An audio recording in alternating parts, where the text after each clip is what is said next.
Does it bother you that I'm surfing the phone? Yes. Who else is bothered? Two people are bothered. You're bothered that I'm surfing the phone. It's Instagram. It's very interesting.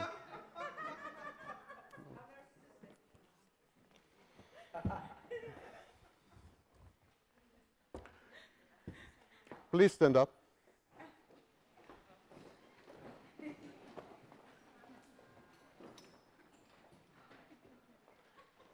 Nice. Sit down.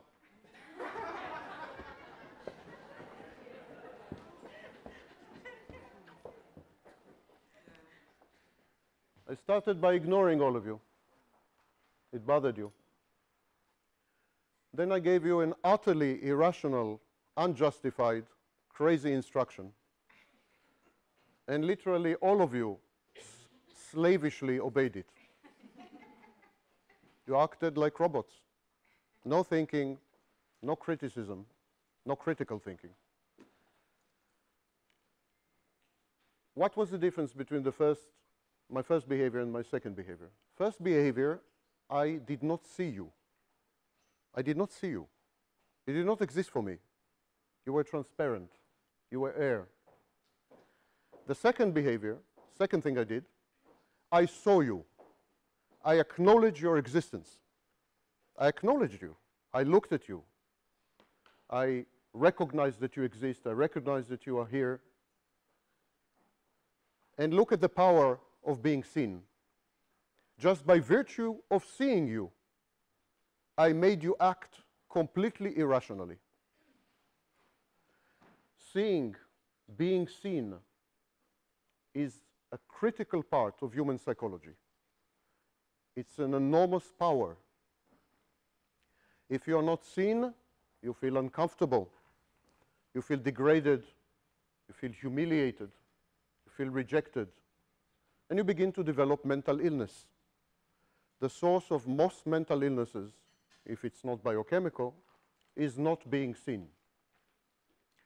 And if you are seen, even minimally, absolutely minimally, the person who sees you can make you do anything, as I just demonstrated to you.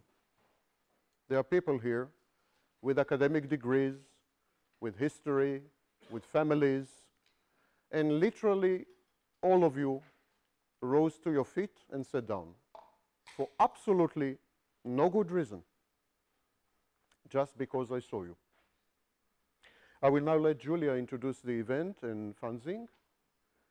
Julia, are you still here? And then we will continue.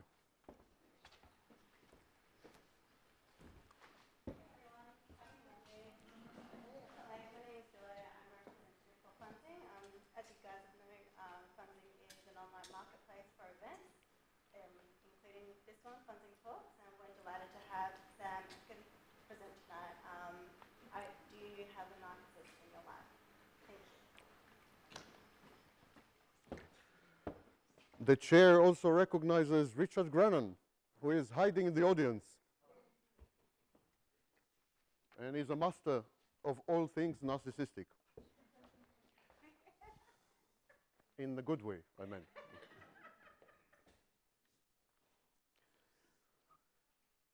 So being seen. There is an epidemic of not being seen. As the number of people multiplies, there are 7.4 billion people now on this poor planet. When I was born, which was when the last dinosaurs were dying, there were 3 billion people. Today there's 7.4. It is more and more difficult to stand out. It's more and more difficult to be special. More and more difficult to be unique. We are not seen. No one sees us. 50 years ago, 100 years ago, we lived in villages and small towns. We were embedded in communities. We had families. We don't have any of these things anymore. Very Fewer and fewer people get married. 53% of all marriages in the West end in divorce. More than 70% of second and third marriages. The nuclear family is gone. Extended family is gone. Villages are gone. Communities are gone. We have no one left to see us. We are all atoms floating in space, single, desperate, lonely, unseen, invisible. It's an epidemic of invisibility. You saw how irritated you became that I was surfing my Instagram and ignoring all of you, and yet I'm not a meaningful figure in your life.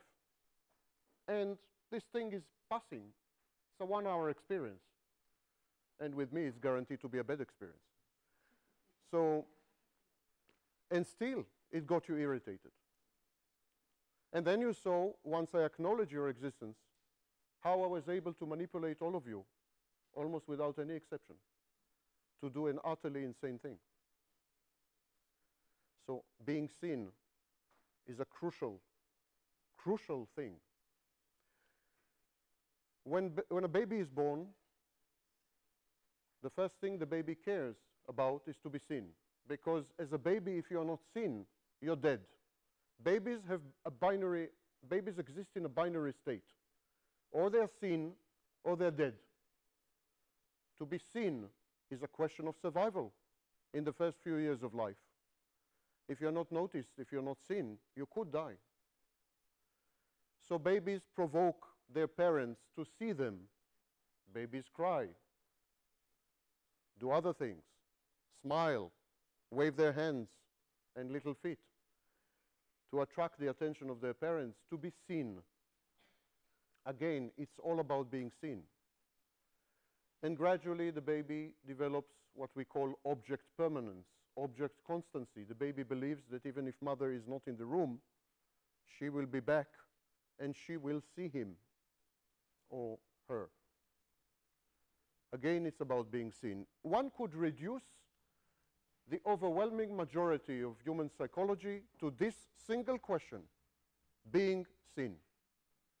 Every pathology that's not biochemical emanates from this. And many of the drives, many of the behaviors, many of the traits have to do with exactly this. Why do you think you have private names and not numbers? Why each and every one of you wears a different attire? Why are you in pink and you in green and you in black? I mean, why all these things? Why are you doing all this? Why are you not all wearing exactly the same thing? And why aren't all of you called Margot? There is no good reason except one: to be special, to be unique, to be identifiable, to be seen. That's the reason for the fashion industry, for makeup, for private names, for everything. It's all about being seen. It's the most crucial thing in life. And now, what happens to you when you are not seen as a child? There are many ways. There's only one way to be seen, only one, but many ways to not be seen. For example, you could simply be neglected and abandoned and ignored as a baby, as a child. That's a way to not be seen. Or you can be treated as an instrument of gratification, to realize your mother's lost dreams or your father's hidden wishes, to become an extension of the parent, to bring honor and pride to the family, to be put on a pedestal, to be worshipped and idolized. This sounds exactly the opposite of not being seen, but it is not being seen. Because the child is not seen as a child. The child is objectified. The minute the child is objectified, the child disappears and an object appears. When the child is not allowed to develop his or her boundaries, to separate and individuate, the child is not seen. So all this, pampering, spoiling, being put on a pedestal, being idolized, all these are forms of not seeing the child, forms of abuse. And how do children react to this? They react in 3 ways and 2 mental health conditions. Children react to this state of not being seen by remaining children for the rest of their lives. They remain children until they die. And as children, they try to attract attention. They try to be seen. They were not seen when they were 6 years old. Maybe they will be seen when they are 60, or 16, or 26, or 36. They try and try and try again to be seen. And they never grow up, and they remain children. They are traumatized. That's the second reaction. Not being seen is a major trauma. And they are traumatized, and they are traumatized for life. This trauma never goes away. It's not something that heals. There's no scar tissue. It opens and reopens again and again and again every time the person is not seen. And of course, in life, very often we are not seen. We go to a government bureaucracy, we are not seen. We go on a trip, other people don't see us. We are not seen on many occasions. So remaining a child, infantilization, and being in a traumatic state, that's the second reaction. And the third reaction is what we call abandonment or separation anxiety. It is the fear of being abandoned or being separated from the person who sees us. That person could be an intimate partner or someone else. Abandonment and separation anxiety are overwhelming. And so when you put the 3 together, what do you get?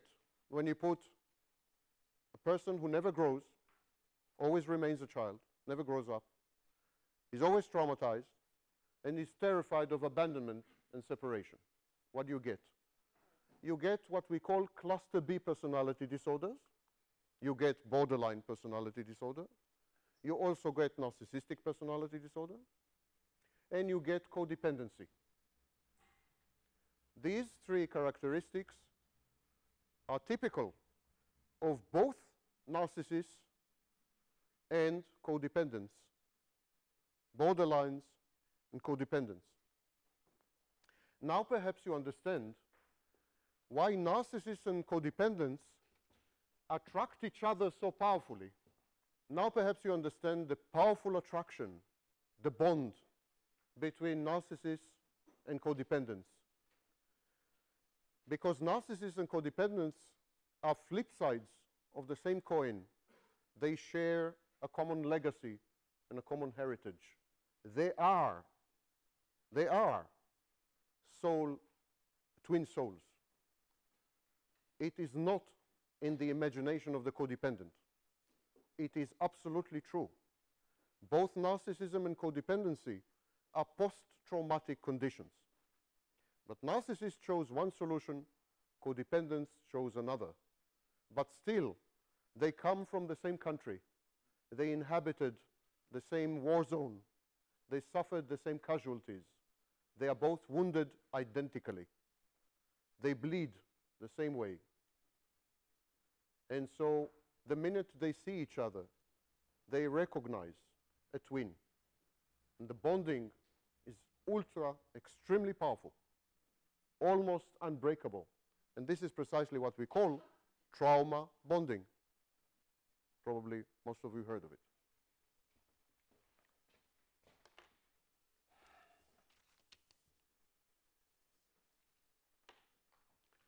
So we have codependency and narcissism. And you remember that I said that both these are post-traumatic conditions. Both these involve someone who refuses to grow up. These are cases of arrested development. Both of them are cases of arrested development. These are cases of people who have attachment disorders. They don't know how to attach functionally. The codependent attaches by vanishing. by eliminating herself, by disappearing. She attaches by disappearing. The narcissist attaches by consuming. It's a perfect match. The codependent wants to be consumed. The narcissist wants to consume. It is perhaps the only case in nature where the prey seeks the predator and experiences fulfillment by being consumed. And so narcissists and codependents, when they meet, they start a dance macabre, sort of a sick dance, where the narcissist probes the boundaries and the borders of the codependent. It's like the codependent is encased in a gel, in some kind of gel, some kind of gelatin thing, and the narcissist puts his finger in and identifies the soft spots and where he can tear apart the cover. And then the codependent submits. She plays along. She collaborates. Because she lives, she experiences being alive only through another person. Codependents live vicariously, by proxy. Narcissists also live by proxy. Remember, narcissists and codependents come from the same background. Codependents live vicariously through other people, and narcissists feel that they are alive only when they consume other people, when they more precisely consume their input, known as narcissistic supply. But both of them feel alive only when they have consumed or been consumed by another person. In other words, they do not have an autonomous existence. Codependents and narcissists do not have personal autonomy. They are not autonomous units. They cannot survive alone.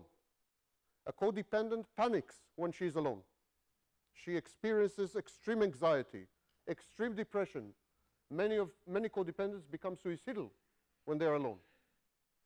Many self-mutilate, and many try to commit suicide.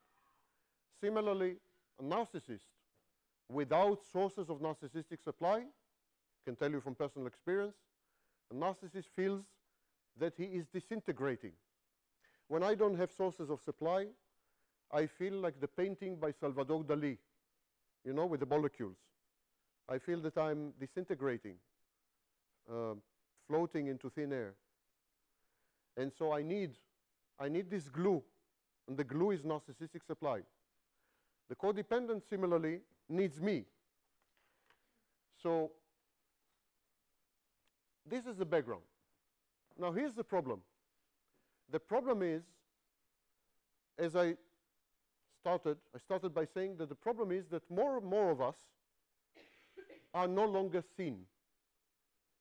Again, 100 years ago, your mother saw you, your father saw you, your cousin saw you, your grandmother saw you, your grandfather saw you, your village saw you, your parish, your community. There were many people who saw you, even gossiped about you. You were the center of attention. Malevolent attention very often, but malevolent attention is better than no attention, trust me. So there was always someone there to see you. Today, we are so alone and so atomized that many of us are not seen by anyone. And you know the famous stories about people who die in apartment buildings and they are discovered weeks later because, you know, no one paid attention, and so on and so forth. The other day there was a guy who shot up a synagogue in St. Petersburg. And CNN went and interviewed several people who lived across the hall from him. They never saw him. One of them, a woman, saw him once, but she didn't know his name. They have been living together across the hall for well over 4 years. This is not being seen at its extreme.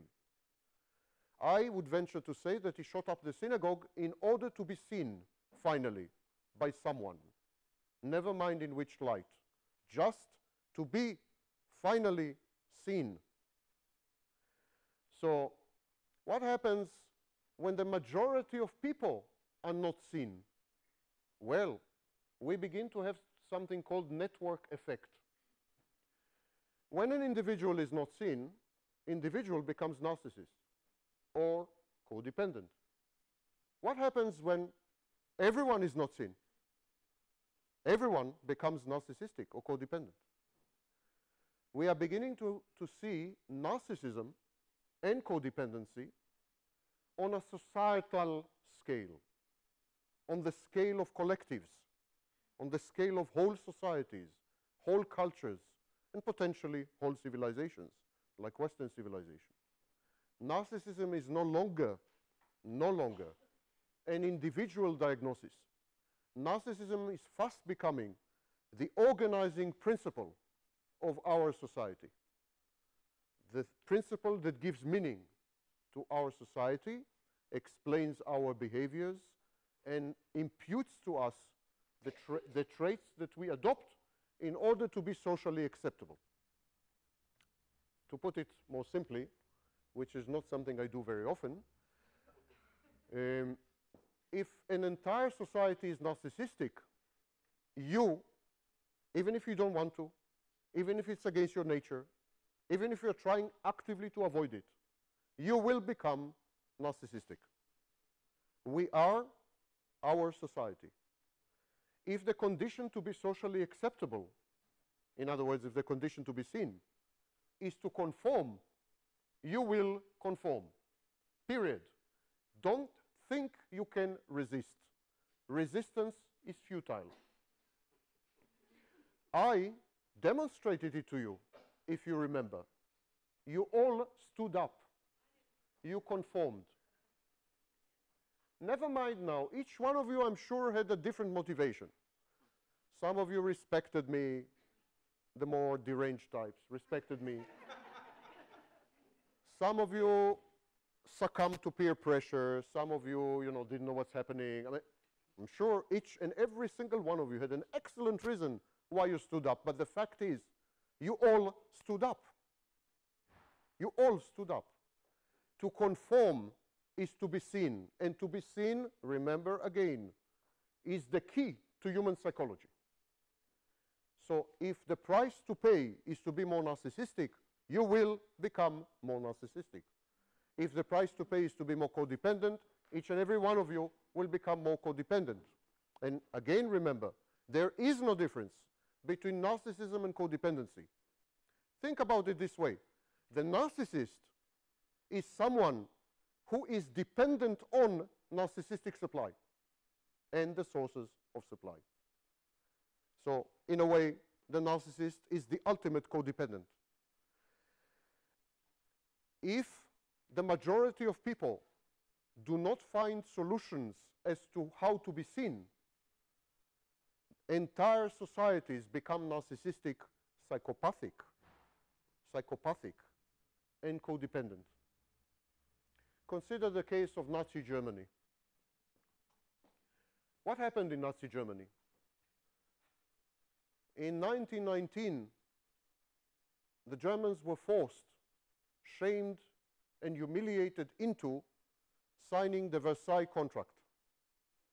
The Versailles Agreement was an agreement that degraded, demeaned, and ruined the pride and dignity of the Germans. In other words, the Germans were not seen. No one saw the Germans. They were lumped together into this abstract, and the abstract was humiliated. The Germans as Germans were not seen, because had anyone seen the Germans, the outcome would have been different. When we are vengeful, when we seek revenge, when we are aggressive, when we are angry, when we are traumatized, level of empathy goes down. Now, that's not a New Age statement. That is based on studies in psychology.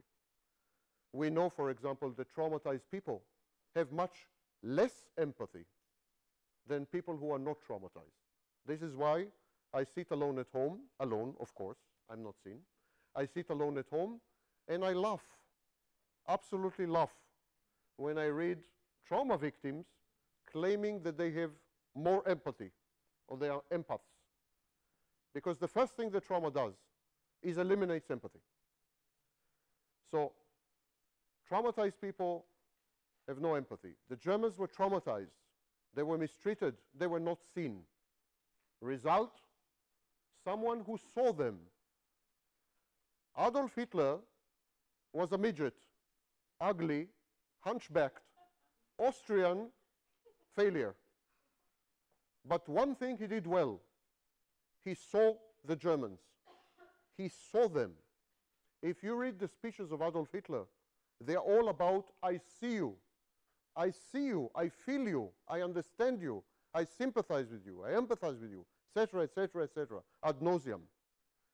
The Germans gave him all the power in the world because he saw them, and he was the only one who saw them. So whole societies can become narcissistic, psychopathic, and we see, unfortunately, a similar trend today in numerous societies around the world. We have seen it in the United States, where someone like Donald Trump was elected president of that country. Inconceivable only 10 years ago. Why? 40 million Americans are not seen by the political establishment, by academia, by anyone. They were shunted and relegated to ghost towns with closed factories, with poverty levels which rival sub-Saharan Africa, with low education, etc., etc. They were not seen.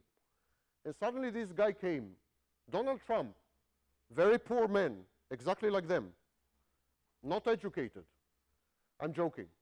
He was the exact opposite of these people, but he saw them, and that was enough. Similar things are happening in Turkey, Erdogan, in the Philippines, Duterte, in Brazil, Bolsonaro, wherever leaders emerge who claim to see the unseen, the invisible, they take over. So we are beginning to see narcissistic, psychopathic, and codependent societies, whole societies, and all the individuals in these societies conform. In Nazi Germany, when I say conform, you say to yourself, oh, that's nonsense. Even if society is psychopathic, I can resist it. I'm a good person. I will never be a psychopath. Right? Wrong. In Nazi Germany, the SS, Schutzstaffel, the SS, started with 12,000 members. 12,000 members. By 1941, when Nazi Germany invaded Russia, the official membership of the SS was 3.3 million people. 3.3 million, including teachers, priests, etc., etc. The composition of a typical unit that killed Jews in the Holocaust was middle class, well-educated people with no background in the military or some background only in the police. That's all. People became psychopaths in Nazi Germany because it was the only way to be seen. Don't kid yourself. It can happen anywhere. And if trends continue as they do, it will.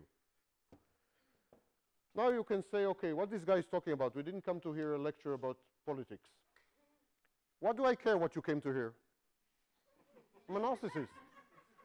I'm going to talk about what I want to talk.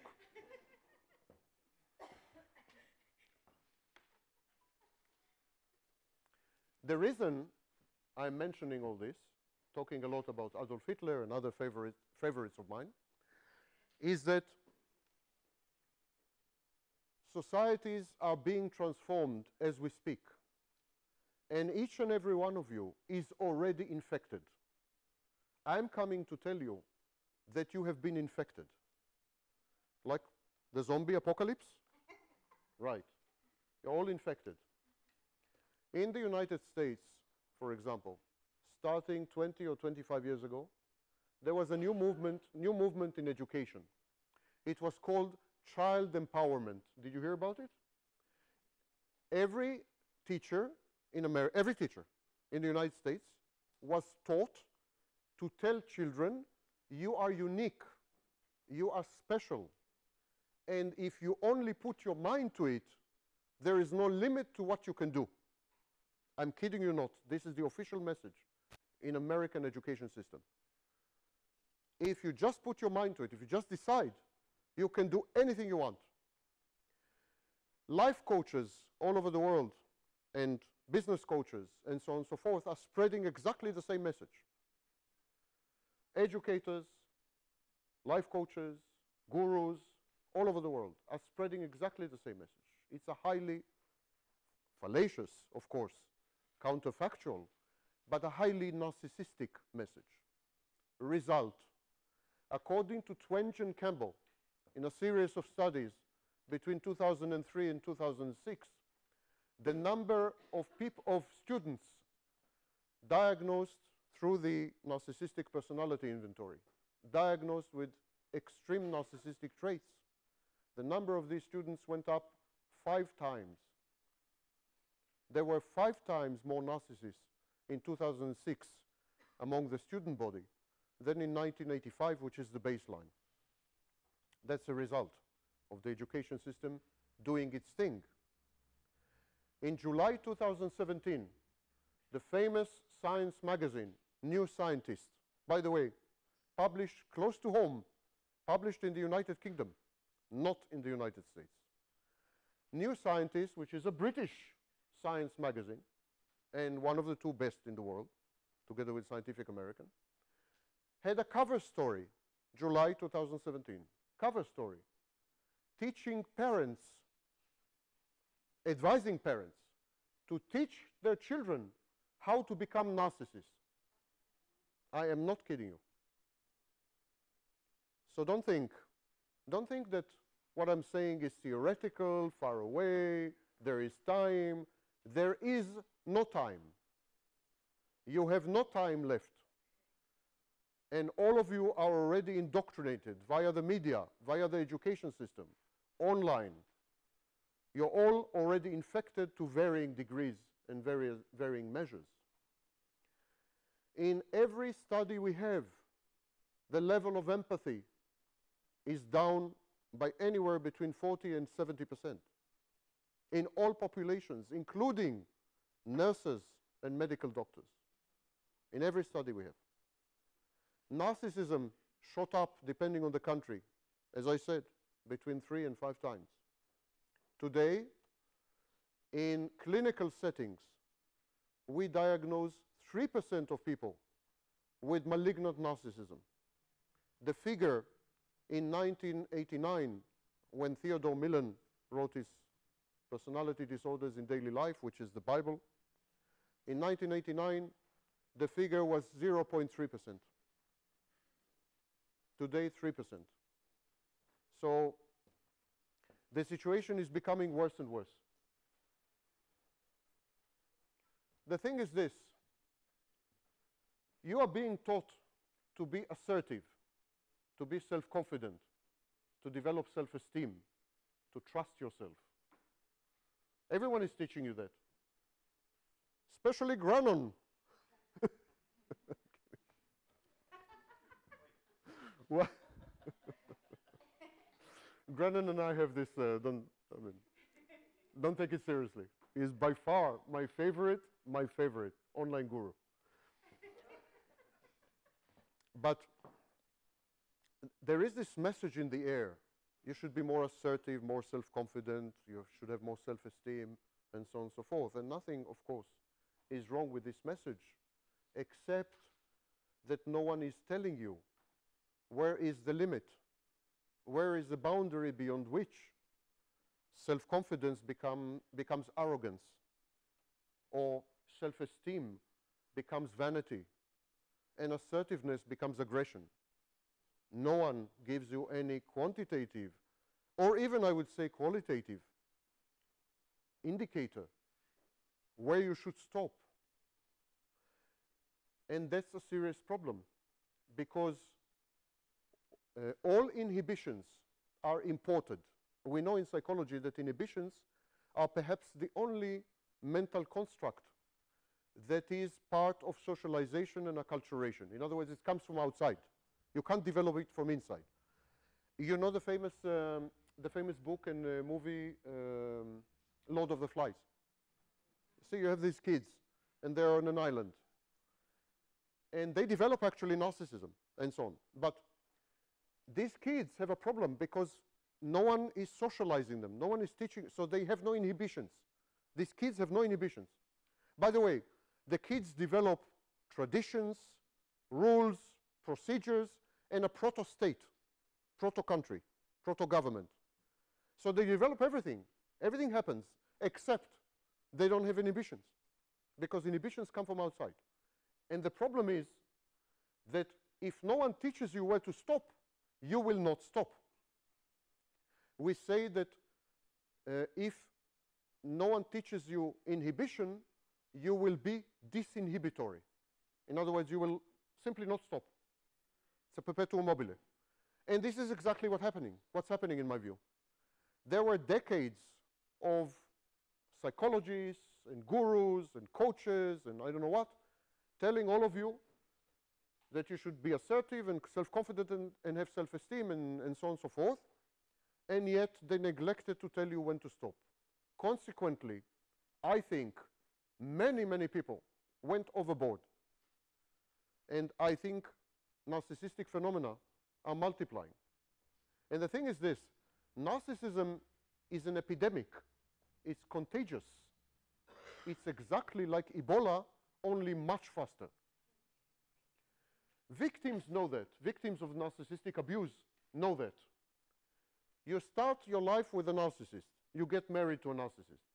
At the beginning, you're nice, you're empathic, you're loving, you're caring, you're engulfing, you're everything. 5 years later, you're a narcissist.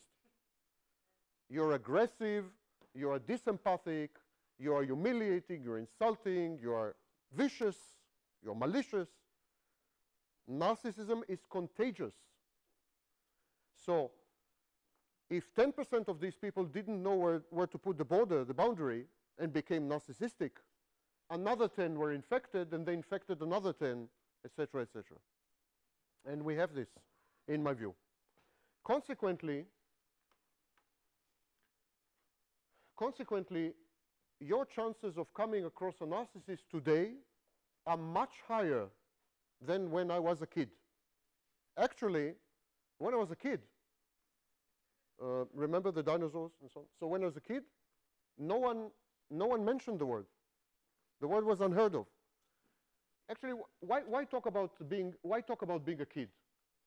In 1995, when I started my work on narcissism, no one heard of narcissism.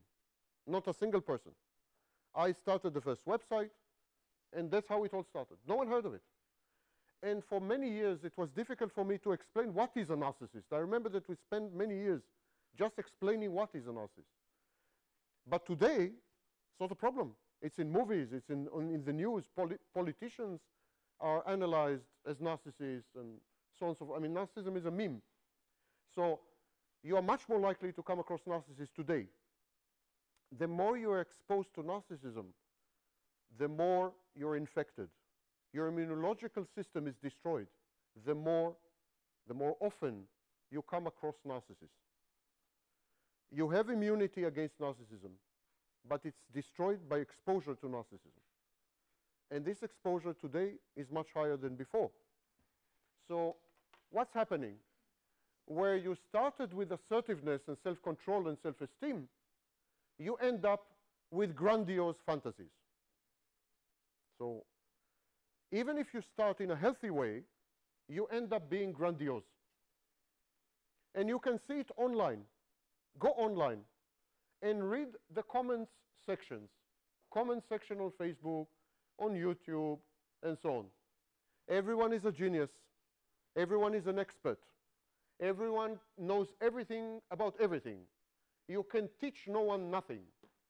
Your facts are your facts. His facts are his facts. Your truth is your truth. He has his truth. She has her truth. The people online are utterly narcissistic. Now, you could say, well, that's a tiny minority. It's not a tiny minority. Well over 300 million people are active daily online. According to Facebook, in a typical week, 700 million people access their accounts. According to Google, 1.4 billion people are active online in every given week. This is not a small number. Consider the fact that 3.9 billion people are adults. The rest are children. So 3.9 billion people, 1.4 billion is half. This is a representative sample. Narcissism is on the rise. And it creates a phenomena that I dubbed malignant egalitarianism. Malignant egalitarianism is everyone is as good as everyone. Everyone is as knowledgeable as everyone. Everyone should have the same power as everyone. Everyone is equal to everyone. Now, this sounds like very democratic. It's actually very narcissistic, of course. Not everyone is equal to everyone. Trust me. They are retards and they are geniuses. I repeat, they are retarded people and they are geniuses. According to the very foundation of statistics, exactly 50% of people have less than average IQ. What to do? It's called median IQ. The median IQ today, by definition, is 100. It is adjusted all the time, going up. But it's 100 by definition. Exactly 50% of people have less than 100. By definition. That's what it means, median. These people don't have the capacity of the other half who are above 100. And of course, they don't have the capacity of someone with 190. Me. That got you quiet? Okay. So what am I saying here? Who knows? What am I saying? I'm saying that in response to several of the questions during the break, what I'm saying is that hitherto, until now, narcissism, pathological narcissism, has been treated as a personality disorder. I'm trying at this stage single-handedly, but hopefully not for long, but I'm trying to recast pathological narcissism, not as a personality disorder, but as a post-traumatic condition. Now, trauma can happen at any stage in life. Trauma can happen in childhood and can happen much later. So it's possible to have, like in dementia, it's possible to have late onset narcissism. There were hints of this before. There's something called situational narcissism. Situational narcissism. Studies found out that among rock stars, among celebrities, there is a marked rise in the score on narcissistic personality inventory. In other words, these people were totally normal, and then when they became stars, they became narcissists, clinical narcissists, diagnosed. So this is late onset narcissism. It's called situational narcissism in academia, but I'm trying to generalize it. I'm trying to say that narcissism can develop at any stage in life because it is not a personality disorder at all. It is a combination of 4 elements. Attachment disorder, attachment problems, post-traumatic condition, and the trauma can happen at any time, addictive personality, having an addictive personality, because narcissists are addicted to attention, narcissistic supply, adrenaline. They're risk takers like psychopaths. So addictive personality. And so if you, and of course regressive elements. In other words, narcissists are like children. Now what I'm saying is not merely cosmetics. or semantics. It explains exactly why all known therapies fail with narcissists. All therapies we know are complete failure when it comes to narcissists. They modify, the success is to modify some behaviors, and that's it. But none of the therapies we know, not one, not a single one, touches the core of the narcissist or heals or cures narcissism. Why? I am saying because they are treating the wrong condition. First of all the therapists talk to the narcissist as though the narcissist is an adult. But the narcissist is not an adult. It's a child. We need to use techniques from child psychology, not from adult psychology. Second, they treat narcissism as a problem of personality. But narcissism is not a problem of personality. The personality of the narcissist, shock, in my view, is utterly okay. It's perfectly functional. Healthy narcissism, all of you have healthy narcissism. It's a good thing. All of you should have healthy narcissism. So the personality is okay, but it is subjected to enormous torsion, enormous stress, known as trauma. It's a post-traumatic condition, like a Vietnam vet, or like, you know, a woman who's subjected to domestic violence for 20 years. It's a traumatic condition. So, of course, no one succeeds to cure narcissism.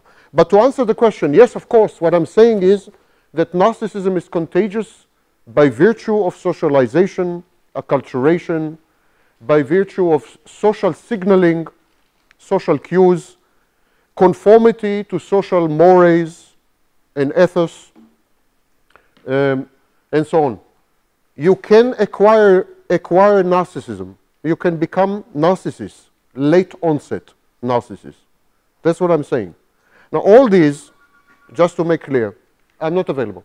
All these are revolutionary claims. So don't go around thinking that this is what they teach in university, the orthodoxy. These claims are utterly new and not accepted yet by the academic establishment. I'm teaching courses in personality theory in several universities where I'm kind of poisoning the students with my ideas.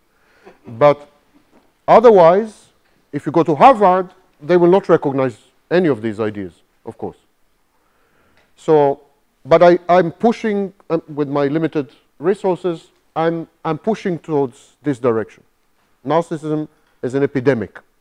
Generally, I think psychology would do well to adopt epidemiological models, because many human behaviors and many technologies are virus-like.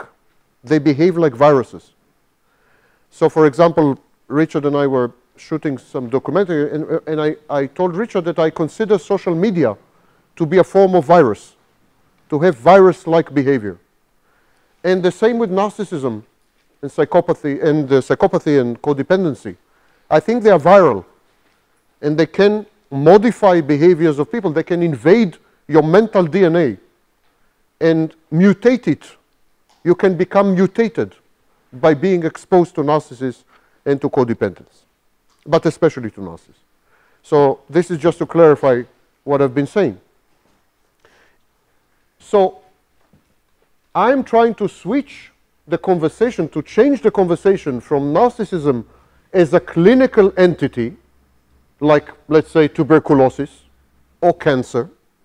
I'm trying to change this and to say that narcissism is mainly a social and interpersonal dysfunction based on trauma and attachment problems and so on. So to make it more context dependent, not something in the air. It's very interesting because, for example, we have studies of narcissists and psychopaths in prisons. And I can tell you that narcissists stop being narcissists very fast when they're in prison. There are two types of narcissists in prison. Dead narcissists, those who did not stop, and all the others. And all the others are not narcissists. I mean, suddenly, all the behaviors vanish, the arrogance, the superiority, the entitlement, everything vanishes. We also know that narcissists modify their behavior according to context. For example, if a narcissist wants to succeed in a job interview, they put up a facade which is utterly non-narcissistic. So it seems that narcissists can turn on and off their narcissism. Do you know anyone with cancer who can do that? I don't. Do you know anyone with tuberculosis who can turn on and off his tuberculosis? I don't, and Kafka didn't. So it seems that narcissism is not like tuberculosis, not like cancer. In other words, it's what we call acquired parameter, acquired behavior, exactly like learned helplessness, which we can reverse very easily. So it gives a lot of hope to treating narcissists. Because if narcissism is an acquired thing, and if it is dependent on trauma, we know how to treat trauma very, very effectively. We have no idea how to treat narcissism and psychopathy, but we cure and heal trauma victims almost 80 or 90% depending on the trauma. So if it's accepted that narcissism is trauma-based, chances for healing are very high. Actually, I developed a treatment modality which I'm using on unfortunate patients, and the results are promising, but I will not go into it right now.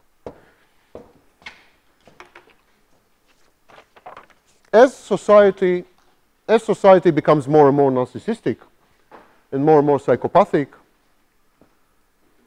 the gatekeepers of society, the scholars, the intellectuals, the leaders, the opinion makers, the first movers, the shakers, adapt.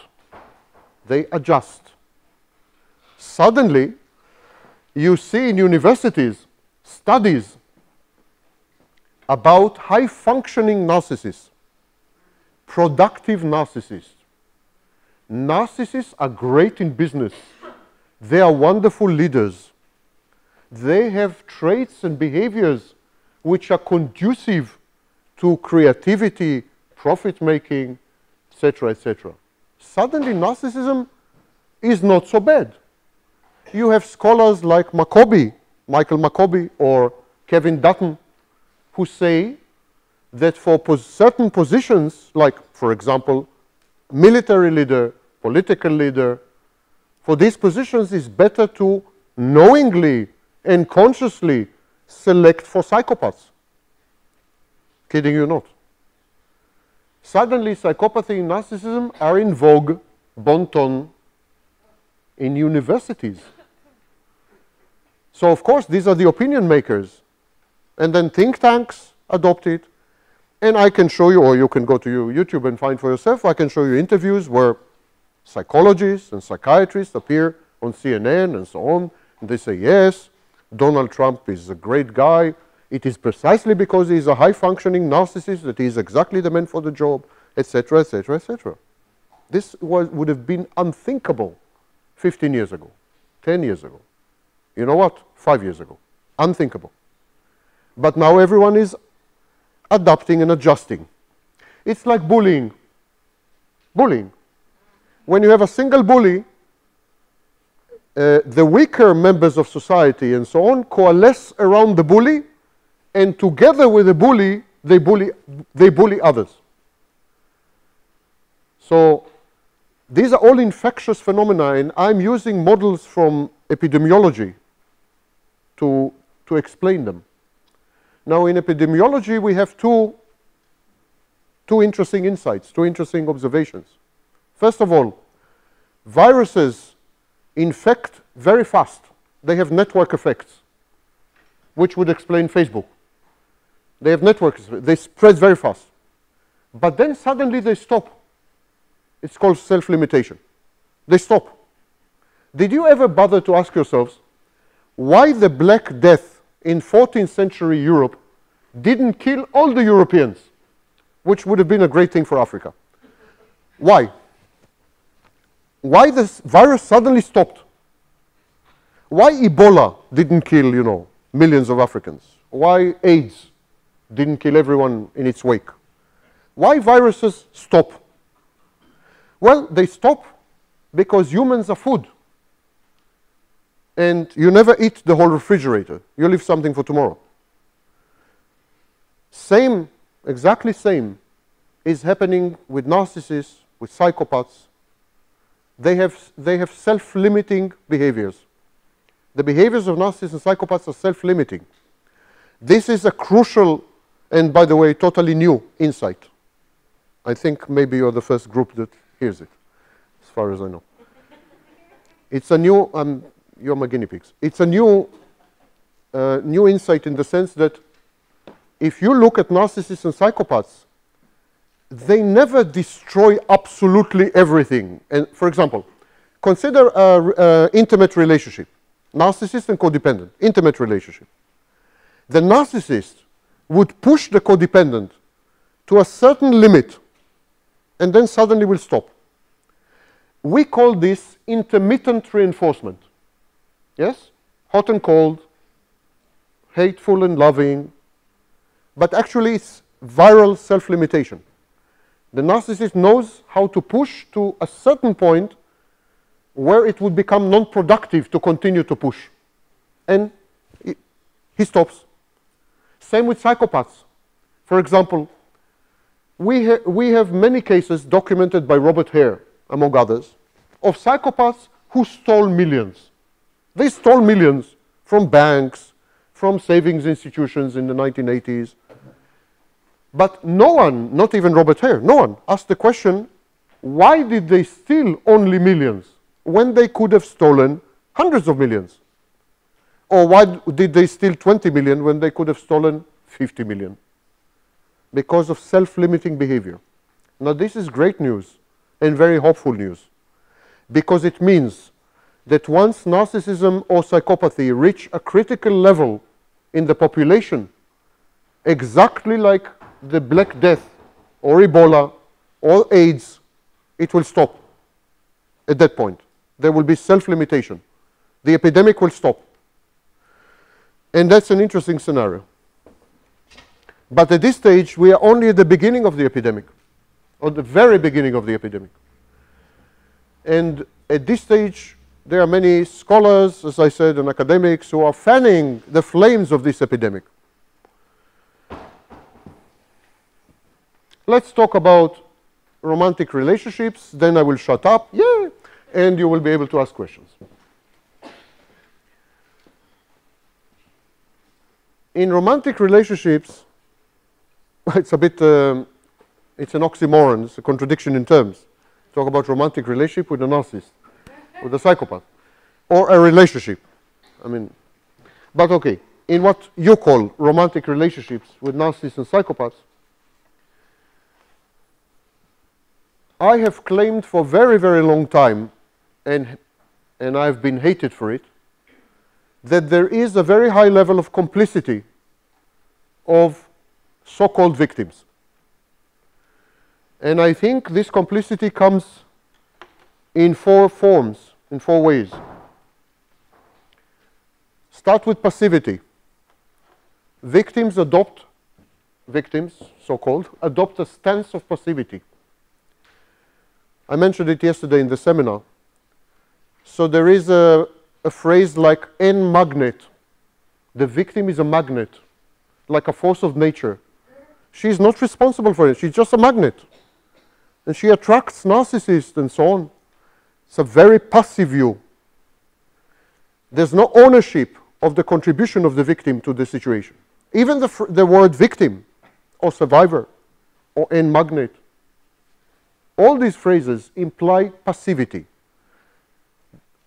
The impacted person, the codependent, for example, is a receptacle, a container, fixed in space, fixed in time. And here comes the obnoxious narcissist and pours acid into it or something, or some toxic material, toxic sludge. But it's never, ever the container's fault, because containers are containers. That's what they are designed to do. They're designed to contain. Passivity is a form of complicity in abuse. And the vast majority of victims and survivors, so-called, are passive by choice. They love these metaphors. Whenever there's a new metaphor of passivity, all the victims jump on it. They all become empath. Empath, this utterly idiotic word. Utterly idiotic. Everyone has empathy. With the exception of narcissists and psychopaths, everyone has empathy. There is no such thing as an empath. Every human being has empathy. There is a fraction, less than 3 people in 1 million, who have heightened empathy. Very, very high level of empathy. And they are known clinically as super empaths. But this is 3 people in 1 million. In this room, there's not one who is a super empath. You're all merely human beings. But empath, what is empath? I can't help it. I have empathy. I can't help it. It's not my fault. I was born that way. I'm empath. Rubbish, of course. So passivity. Second thing, second form of complicity is malignant optimism. The utterly grandiose belief, narcissistic defense, that your love, your empathy, your caring, your nurturance can affect any change, however minor, in the narcissist and psychopath. Utterly delusional, grandiose belief. None of this has any effect or impact or consequence and is never of interest to the narcissist and psychopath.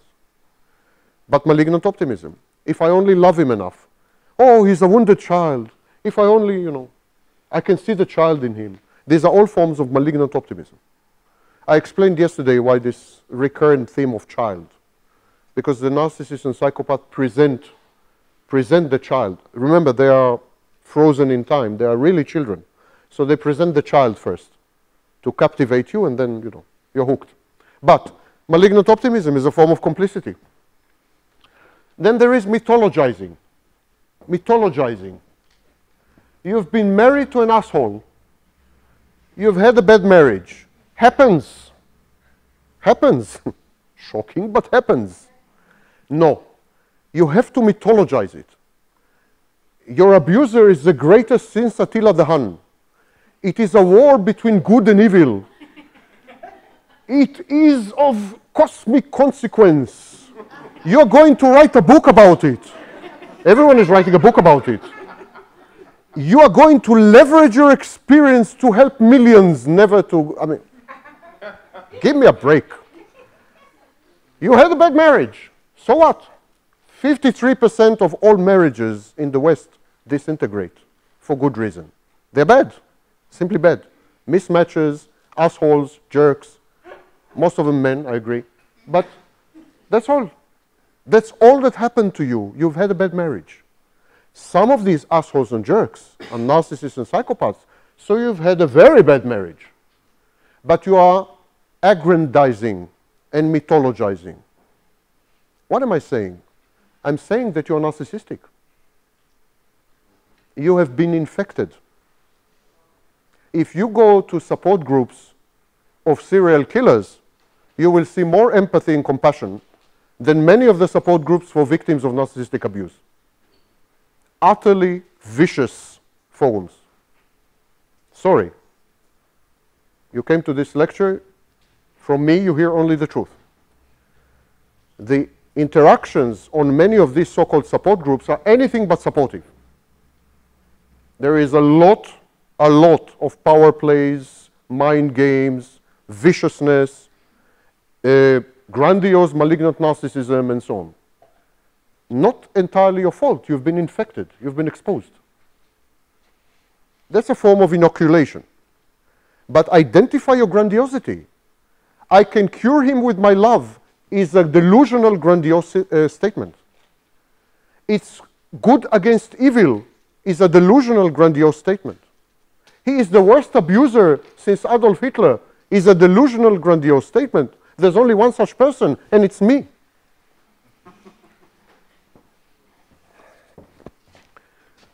So only my wife, Lydia, can say that. I don't exist.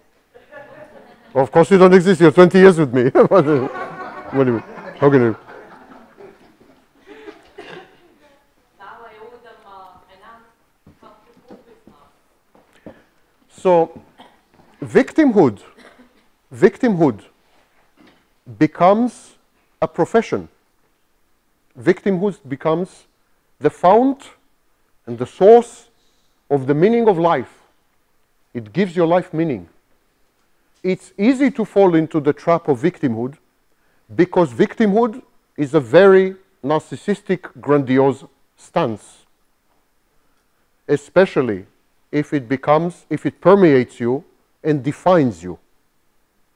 So I saw many survivors of such marriages define themselves as survivors or as victims, not as, for example, a teacher of psychology or a farmer or a carpenter, but as a victim.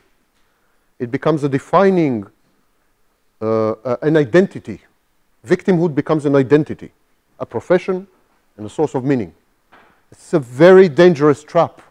What you don't understand, I think, is that to be such a victim is to be a narcissist in disguise.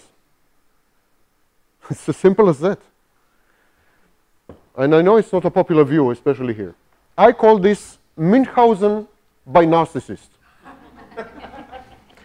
You know, there is death by cup.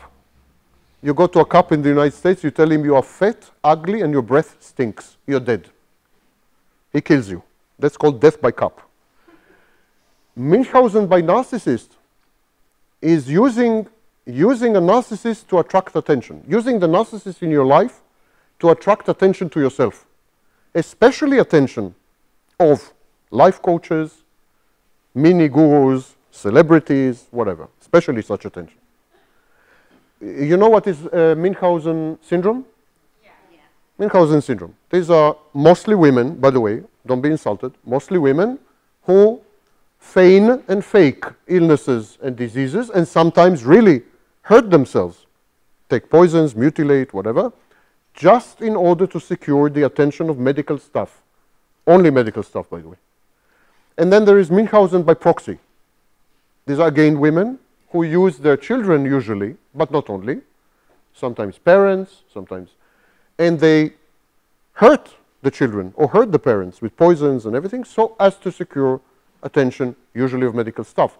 I say that there is a new phenomenon of Münchhausen by narcissist.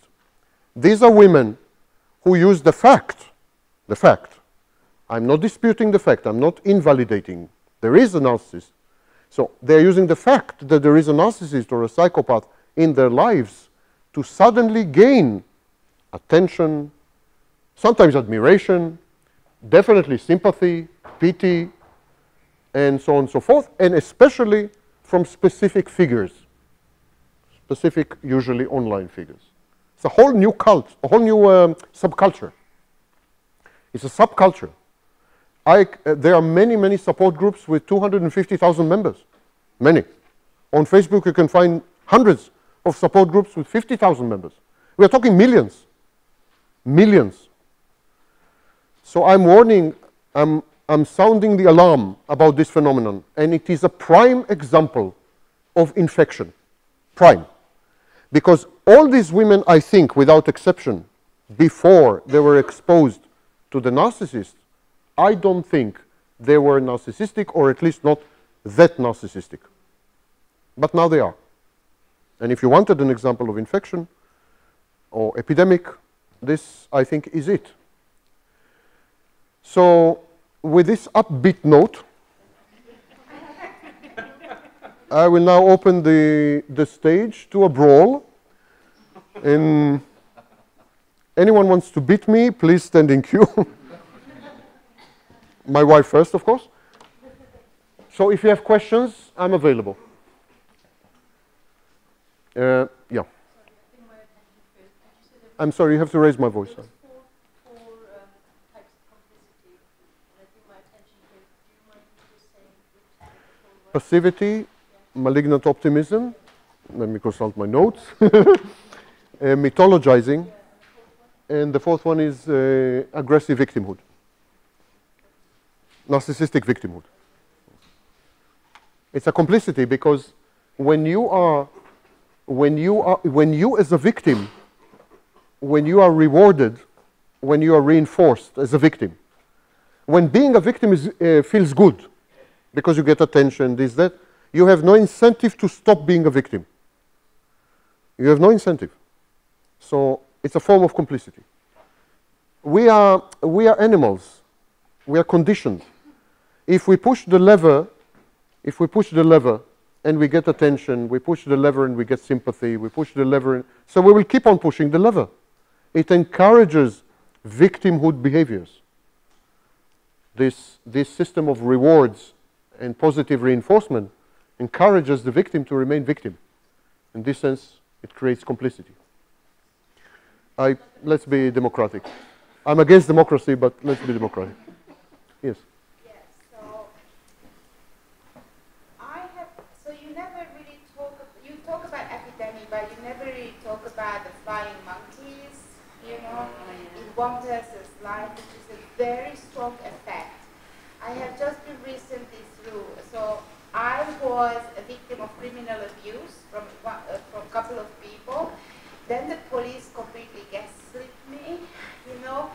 Then I was put through the NHS system, which is a horrible Orwellian system of abuse, and the nurses don't even recognize what they are doing. And the local government is like all on it, and I can't even, you know, get proper safeguarding or any kind of, you know, proper procedures. They are not keeping it. So they are siding with the abuser. Now, how do you defend that? I mean, how do you not fall into an helplessness, you know, when the entire society is built around it? It's very hard to stand against it. That's precisely what I'm saying. When society itself is transformed into a narcissistic, psychopathic environment, a cesspool, then it's very difficult to remain non-narcissistic, non-psychopathic.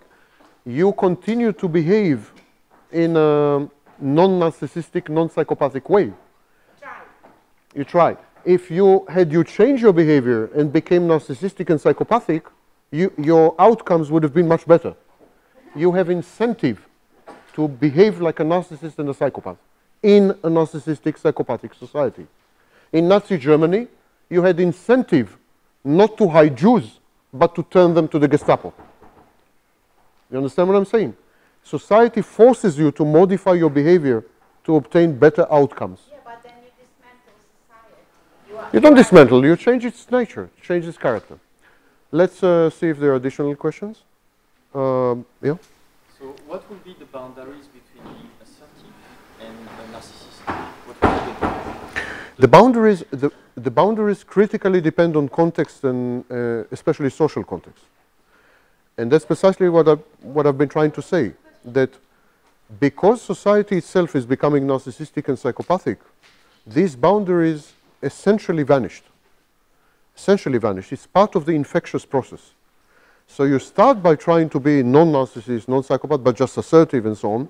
But it's very easy to deteriorate and become a narcissist because society no longer puts this perimeter and tells you up to here.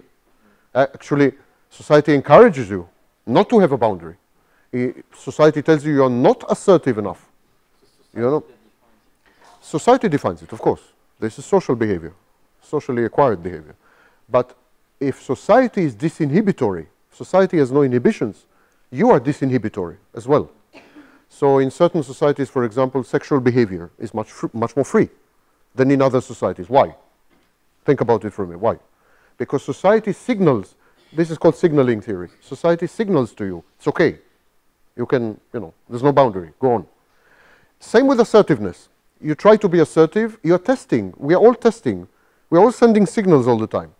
I try to be assertive with you, for example. I try to be assertive. I see how you react, how others react, and this is how the boundary is formed. But if all society signals to me, you know, go on. You're not assertive enough.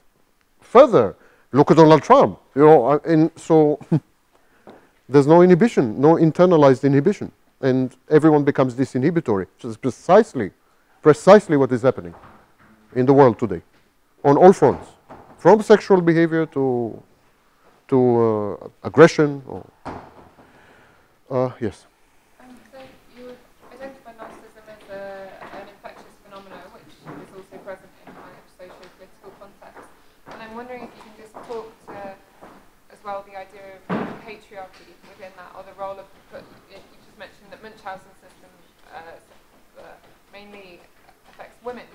And obviously, if we're talking about social contexts, then an idea of patriarchy and a female-identified self, it seems to be quite present as well within the role of narcissism, and a perceived empath, or whatever you then want to label that. Until about 10 years ago, narcissism was considered mainly a male phenomenon, congruent with social mores, patriarchy, if you wish, in some societies, of course, and so on and so forth. But today we don't think so. Today we believe that narcissism is a gender-neutral behavior, and the only parameter that effectuates it is opportunity. Men have many more opportunities to be narcissistic than women. But we have discovered in studies that when women are given the same opportunities, they're as narcissistic as men. Absolutely. And there are also behaviors that are not necessarily narcissistic, but for example, adultery, extramarital affairs. We discovered that when women have same opportunities like men, they are equally adulterous. But of course, in absolute terms, men cheat much more than women. But we discovered that's because of opportunity. So today, the prevailing thinking is that it's all opportunity related, not power structure related, not, of course, biology related, not psychology related, but simply a matter of does the person have the opportunity to act or not? If the opportunity arises, they will act. We even discovered amazing things. For example, in studies of cheating men, we discovered that the vast majority of cheating men cheated with women who were older and much uglier than their own wives. And when we asked why, most of them said because we could. There was opportunity. So today we place huge emphasis on opportunity. Of course, opportunity inevitably is connected to the social power structure. The more power you have, the more opportunities you have. Ask Harvey Weinstein. So women still don't have enough power to have enough opportunities. But in some societies, it's already changing. For example, in most societies in the West, women are a majority in colleges and universities. Anywhere between 30 and 40% of breadwinners are women, depending on the country. I'm not going now into each country. But, and in certain professions, like legal profession, medicine, women are the majority. Even in IQ tests, women, not long ago, equaled men and then passed them. So Richard and I have two videos online, conversation about the collapse of patriarchy and the future is female. So I recommend that you have a look. Yes. The difference, ranking between a narcissist and borderline. What's the difference between narcissist and borderline?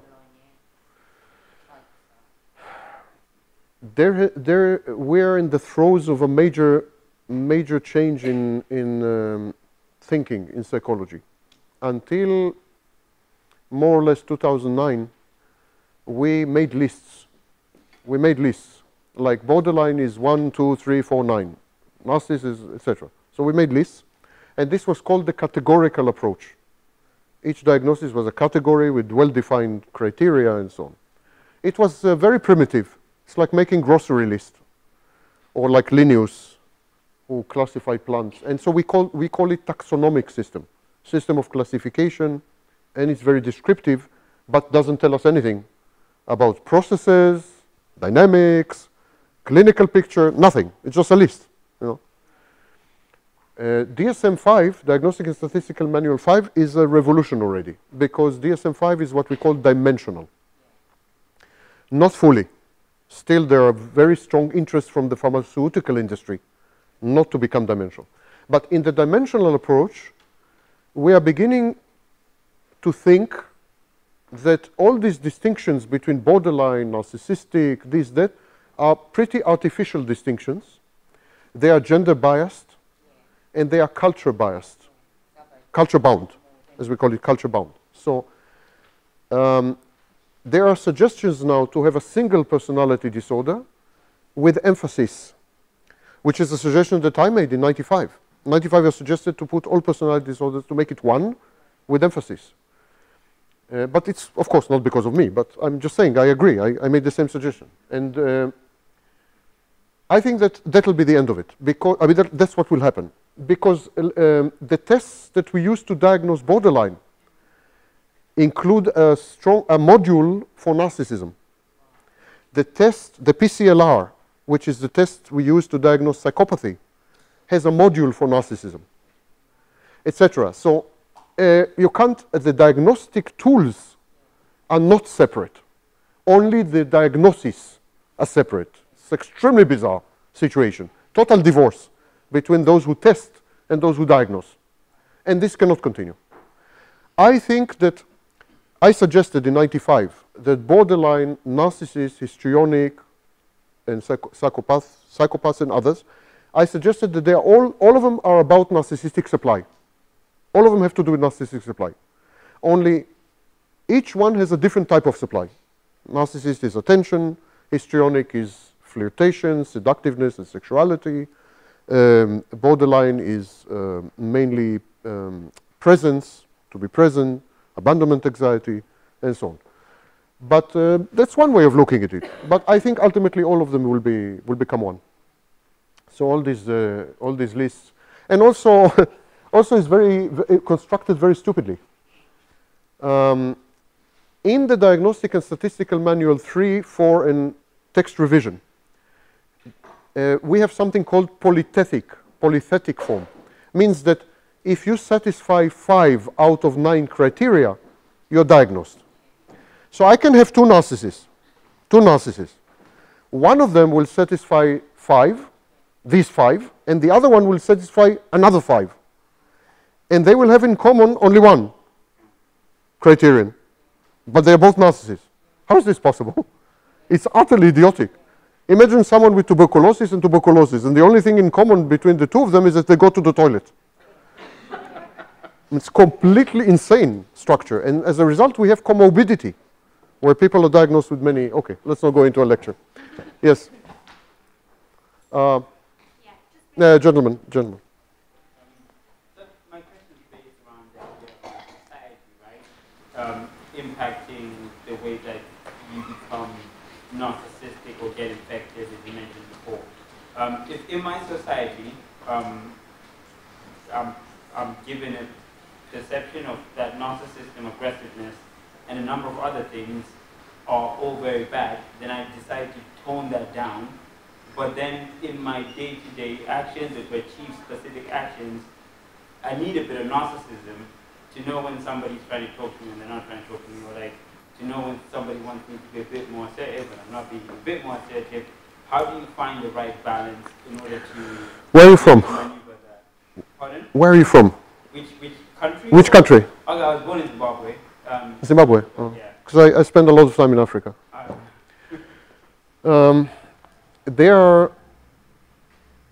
Narcissism is like a constant of nature, constant quantity. If it cannot be expressed via the individuals, it's expressed via the collective of the individuals. For example, in Japan, no one is allowed to be a narcissist. It's a highly collectivist society, and if you stand up or stand out, society suppresses you, mocks you, excommunicates you, ostracizes you. But the society as a whole is highly narcissistic. The Japanese believe they are superior, they are the most clever, they are the most amazing. They think their aesthetic Their aesthetics is superior to Western aesthetics, etc., etc. So Japanese are extremely highly narcissistic as a collective, but never or very rarely as individuals. In China, a very interesting phenomenon happened. Owing to Confucianism, Confucius, most of the history of China, narcissism was expressed on the collective level. China, for example, believed that it was culturally superior to any other country in the world. And when Marco Polo came from Europe, they treated him as a barbarian. They refused even to meet the kings of Europe because they said they are barbarians, they are animals, they are savages. So China had grandiosity inbuilt into the culture, into society for millennia, for 5,000 years. And then China was exposed to American culture via mass media, via television, movies, smartphones, internet. And in 50 years, suddenly Chinese individuals are highly narcissistic. Society is still narcissistic, but the individuals started to be narcissistic, to the extent that China revised its manual of mental health to include narcissism for the first time. So it's a prime example of infection. I used to live in Nigeria several years. And it was the 80s, before and after the military coup. And I saw with my own eyes, how tribal narcissism became gradually collective narcissism as people studied in the West and came back or made a lot of money or bought flashy cars and flashy clothes. And I watched with my own eyes how narcissism was developing among individuals, when before that it was restricted to the tribe. You couldn't really be a narcissist in a tribe. It was very controlled. So I think it's only a question of how it erupts. It's like water, where the water goes. But the water is there. Yes? I wanted to ask, what do you think, how often do you think the people who get attracted to narcissists aren't codependent, or what other characteristics they may have that aren't codependent but somehow make them be attracted to this person? There are no studies, of course. There are no studies because codependency is not a recognized mental health diagnosis. There is dependent personality disorder, but there's no codependency. So consequently, academia refuses to conduct studies using the construct of codependency. So we have no data. But I think codependents are only one type of person who is attracted to the narcissist, and definitely not the only type that the narcissist is attracted to. So that's another myth, that narcissists target. It's also part of the mythologizing, that narcissists target. You're special. You're special. If the narcissist targets you, you're special, So, but narcissists don't. If you give me supply, for you, give me supply right now. I know nothing about you, but it's okay. You can be mine. I don't know if you're codependent, I don't even know if you're tall or short. All this is not relevant. The only question, can you and will you give me supply? The minute you stop giving me supply, you can be as codependent as anyone and I will dump you. It's all about supply. It's like pushers. You don't fall in love with a pusher's personality. You say, wow, this pusher knows existentialism. It's amazing. I buy heroin from him and then we talk about Sartre all night. It's a pusher. You're going to buy drugs. Who gives a shit if he knows existentialism or not? So it's the same with the narcissist spouse or intimate partner. She should give him supply. All the rest is utterly irrelevant. It's relevant only, the narcissist studies his partner very deeply, but only in order to manipulate her better, to provide supply. Not because there's a specific profile that she has to fit. Narcissists are utterly omnivorous, indiscriminate, and equal opportunity abusers. So I don't discriminate. I mean, freely, if you want to be abused, come to me afterwards. Yes? Yes.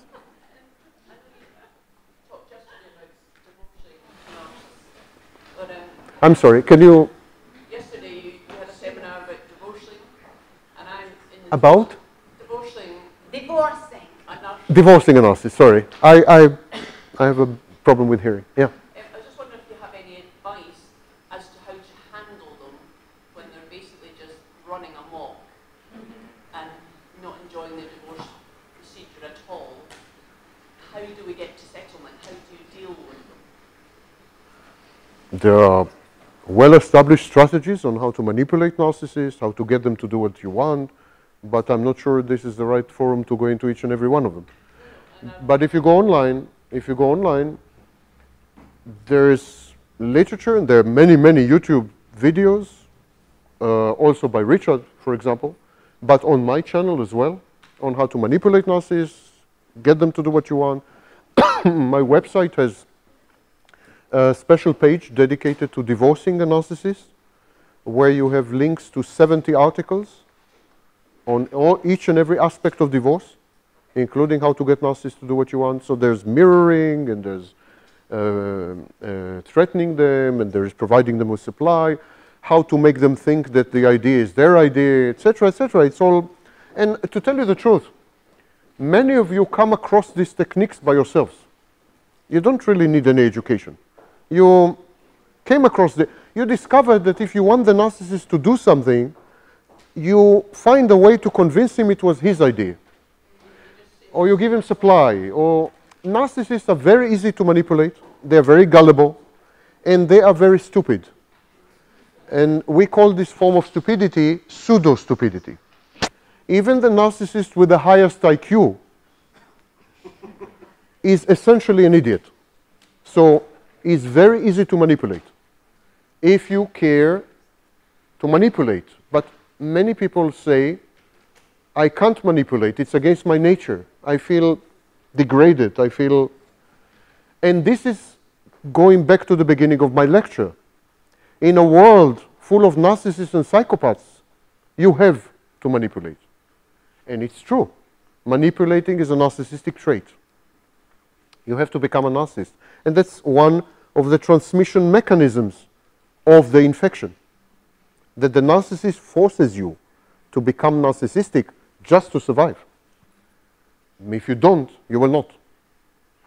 And if there's one narcissist, that's okay, you can avoid him. But what do you do if infection is total? And you know, it's everywhere. In the court system, in law enforcement, in education system, among your neighbors, your friends, your colleagues, how many of your friends became narcissistic over the years? They were not so self-centered, they were not so egotistical, they were not so disempathic, and suddenly you discover that they are. How many of your neighbors suddenly erupt with unexpected aggression? How many of your colleagues at work sabotage you and stab you in the back and undermine you? And I mean, it's all over the place. It's the zombie apocalypse. You have to shoot them. Nothing else.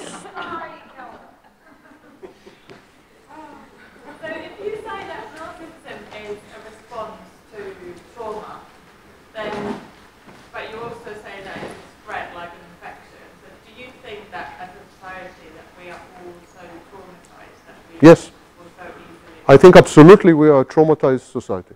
Absolutely. And every time in human history that there was a traumatized society as a society, we had a surge, enormous surge in narcissism. And every collective that had been traumatized repeatedly developed narcissism that had become a part of the collective's acknowledged psychology. Is it the amount of narcissists around us, or what is it that is traumatizing us? I'm sorry. What is it that is traumatizing us so badly? Is it just the sheer number of narcissists around us, or what? Narcissists force you to be narcissistic. I just explained. You can't cope if you're not narcissistic. So if there's one in this room, you'll survive. But imagine that everyone here is a narcissist. You must. So, for example, if everyone here were a narcissist, they would not let you talk. They would suppress your speech or shout at you or whatever. And you will have to shout back if you want to survive. It's narcissism has many transmission mechanisms, but we have had cases in history of collectives, whole collectives, who were traumatized on a continuous, repeated basis. And these collectives are highly narcissistic. I belong to one of them. I'm a Jew. I'm sorry, it's not anti-Semitism. Jews are highly narcissistic. And they're highly narcissistic because they have been traumatized for thousands of years. Repeatedly, horribly, insupportably. They had to become narcissistic. Jews were forbidden to work in certain professions, in most professions, throughout human history. So they had to do things that today we identify with narcissism. Then they had to survive. They had to be narcissists. In Auschwitz, if you were not a psychopathic narcissist, you were not. And after that, when they established the State of Israel, and long before that, when they had a fight with Rome, big empire, and so on and so on and so forth, Jews had pogroms and holocausts and genocides repeatedly, thousands of times in the last 2,000 years. It worked. Most of them, I would say, are narcissistic. The collective is definitely narcissistic. The ethos is narcissistic. You have today a big part of the Jewish people and the Israelis who absolutely believe that they are truly chosen one way or another, and so on. They're very arrogant and vain and aggressive, and so that's an example. But you don't have, I mean, Jews is one, but for example, Russians. Russians are the same. Highly narcissistic collective. Even, I would say, crossed the line and became psychopathic collective. So it's happening. This is not theory. This is happening. All you need to do is roll the globe, I mean, swing the globe. And you will find many examples of whole cultures, societies, civilizations and collectives who became narcissistic. Many religious minorities. Many minorities who have been suppressed and so on and so forth. I see pronounced signs of narcissism among black Americans. Pronounced signs. And I said it in a podcast, and after that I was threatened severely. Yeah. Just a second. She is waiting for 5 minutes. Can you please take her? I'm abusing her. She's used to it. I will kill you. No, okay. This gentleman, because I already pointed at him, and then this lady.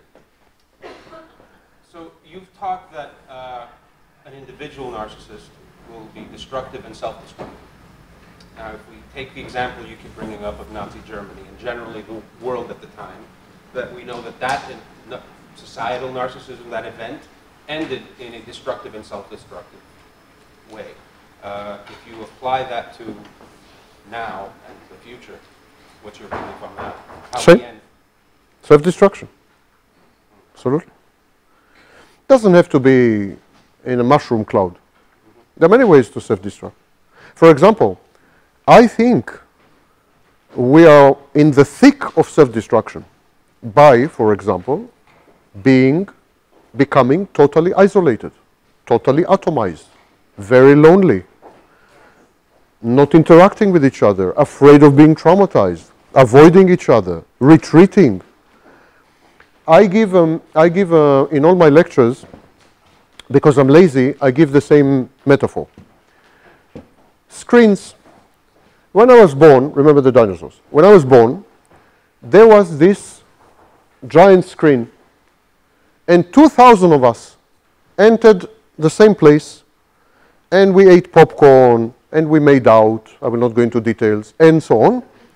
And we were watching the same screen, which was a shared experience. And we were talking, and by the way, we were smoking, and everything, and then we went out, and this shared experience was recounted to family members, and so whole families. It was like, wonderful. It was one screen. 10 years after that, the screen became much smaller. That screen was cinema. Then the screen became much smaller, and that screen was called television. And now, we couldn't get 2,000 people to watch television. So we had 30, 40.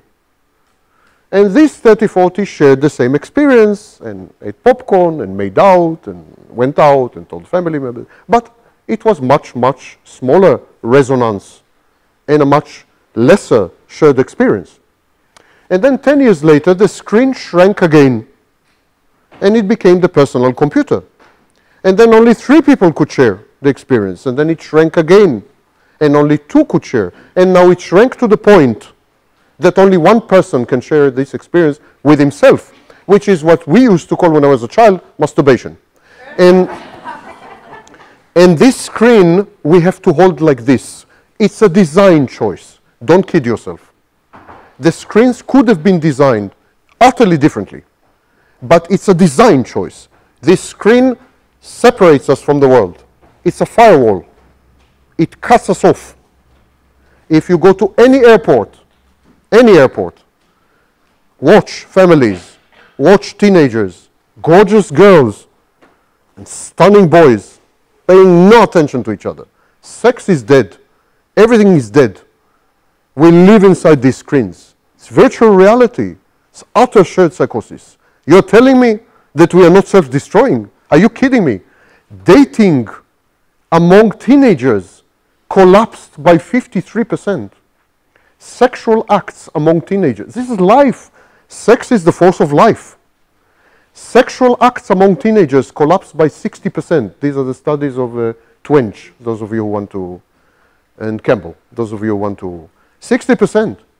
In several countries, 80 to 90% of people under the age of 24 never, ever interacted with the other sex. Japan.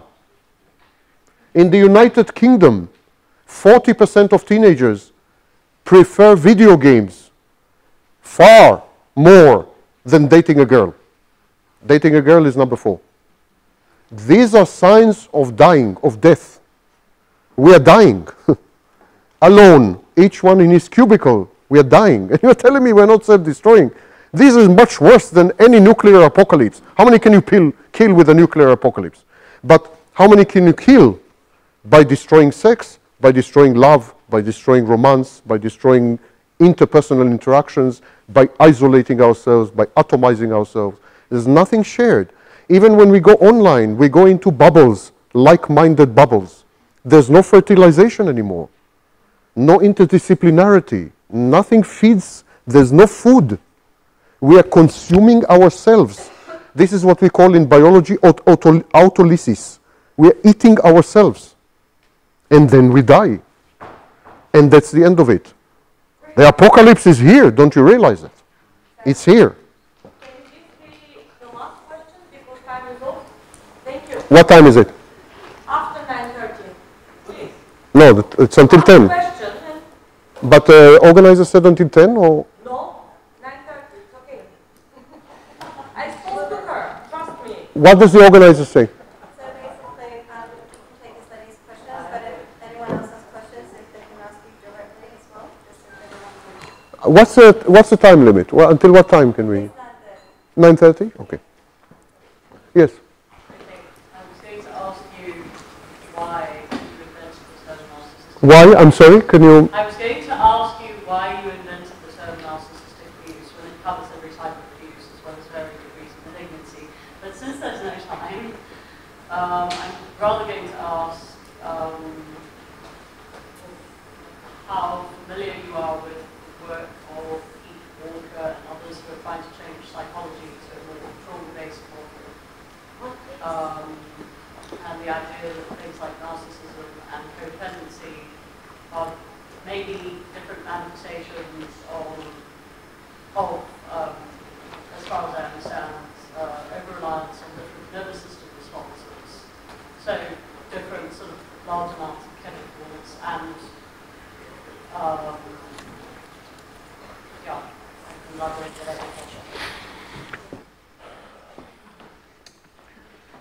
At the risk of sounding narcissistic, I suggested to use CPTSD in conjunction with narcissistic abuse in '95.